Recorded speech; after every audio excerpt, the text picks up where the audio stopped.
Le livre du ciel, tome 10. 5 janvier 1912. Lorsque Jésus prive une âme de sa présence, et l'âme demeure fidèle à Dieu dans l'attente de Jésus, Jésus se fait son débiteur.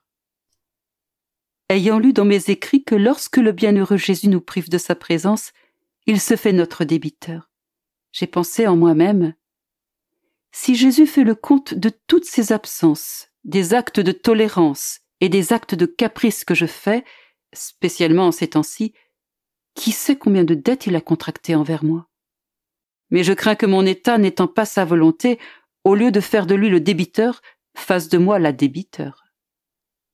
Jésus, se remuant dans mon intérieur, me dit « Je regarde ce que tu fais, si tu te déplaces ou si tu changes le système.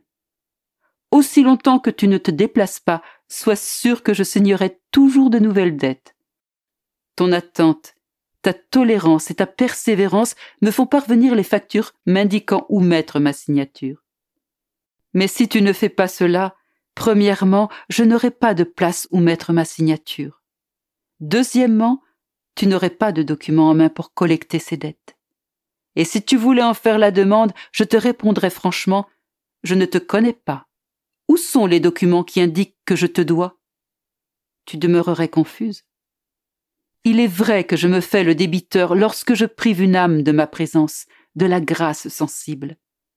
Mais lorsque je dépose ma sagesse et lorsque les âmes ne me donnent pas l'occasion de les priver de ma présence, ou lorsqu'elles me donnent l'occasion et en les privant de ma présence, elles ne me demeurent pas fidèles, elles ne m'attendent pas.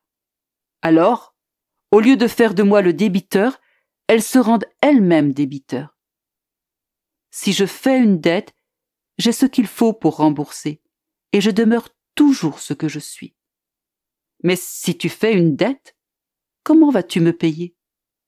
Alors sois attentive à ton poste, à ton état de victime. Peu importe comment je te soutiens si tu veux faire de moi ton débiteur.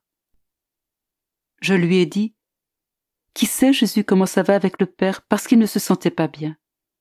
Aujourd'hui, je n'ai pas pensé de te prier pour lui comme j'ai l'habitude de le faire continuellement et comme je l'ai fait avant-hier. Jésus me répondit.